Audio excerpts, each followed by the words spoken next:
Ko'pchilik elektr instrumentda qisqa tutashuv bo'lsa, bu tasodif deyshadi.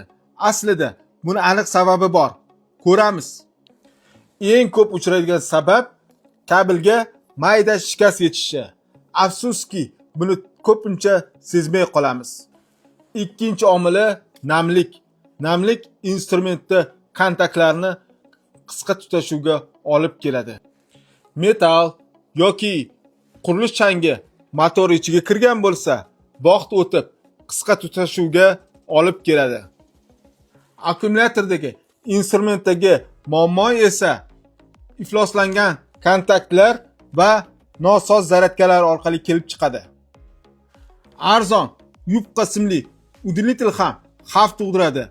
Katta yuklamani ko'tara olmaydi. Xulosa, qisqa tutashuv tasodif emas.